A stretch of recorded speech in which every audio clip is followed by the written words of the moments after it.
lighting candles for those lost too soon. Good evening, I'm Charlie Sakaitis. And I'm Mallory Metzner. Welcome to our news at 11. We begin tonight with a vigil honoring those killed by gun violence. A local group advocating for gun safety and neighbors came together to remember people killed by guns. Coast TV News reporter Charles Reinert shows us why this issue means so much to so many. Speaking to a crowd is something Carol Saris doesn't stray away from. She's speaking at a candlelight vigil for those killed by gun violence. I'm also a mother, a grandmother. I have kids and grandkids in the high school level in Wilmington. A vigil that comes on the eve of the anniversary of the Sandy Hook shooting. As a teacher of 30 years, that fateful day hit close to home. I just couldn't believe. I thought it was a one-time incident and that, it was a terrible event. But I could see after that occurred that the incidents of gun violence, whether it was a church or a supermarket or a school or a college, they didn't stop, they increased. She's also involved in the Beach chapter of Moms Demand Action, a group advocating for gun safety. Vicki Gordy-Smith, who is the pastor at Epworth United Methodist Church, says gun safety isn't a political issue. I feel like it's a human issue because none of us want people to be killed by guns. And so we might have different ways of approaching it, but I think if we can have a conversation at least, we can find ways that we agree on. Gordy-Smith says gun violence is a problem nationwide, and Sarah says it's also a big issue here in Delaware. Moms Demand Action in every town for gun safety did the statistics for Delaware. For the last 10 years, we were rated the 5th worst in the country based on our population per capita, incidents per capita. So we have a lot of work to do.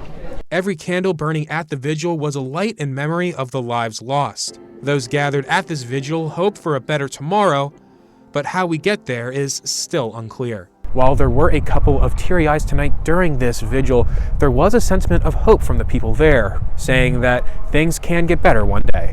I'm Charles Reinert in Rehoboth Beach, Coast TV News. Tomorrow marks 11 years since the mass shooting in Newtown, Connecticut. After murdering his mother, Adam Lanza, who was 20 at the time, shot and killed 20 Sandy Hook Elementary School students and 6 teachers. It was one of the deadliest school shootings in U.S. history. Nationwide, according to the state of Delaware, as of April 4th, 74 people have been killed or hurt by guns in schools in 13 separate school shootings. The state says school shootings hit a record high in 2022 with 46 shootings, surpassing 2021's record of 42 shootings. In 2022, over 43,000 children experienced school shootings. These national statistics are part of what inspired House Bill 201 in Delaware, which was signed into law in August of this year. The bill aims to enable a police officer to act immediately when they see or suspect a person with a gun in a safe school and recreation zone. Under the bill, possession of a gun in a safe school and recreation zone where students are present is a felony, which means a person could face up to 5 years in prison if they bring a gun to school. And this brings us to our Coast TV poll. We want to know, what is the most effective way to address gun violence? It's a big question. Let's take a look at the updated results from earlier this evening. Look at the screen here. Here are the answers people are saying so far. 54% for mental health support. That was in the lead earlier tonight as well.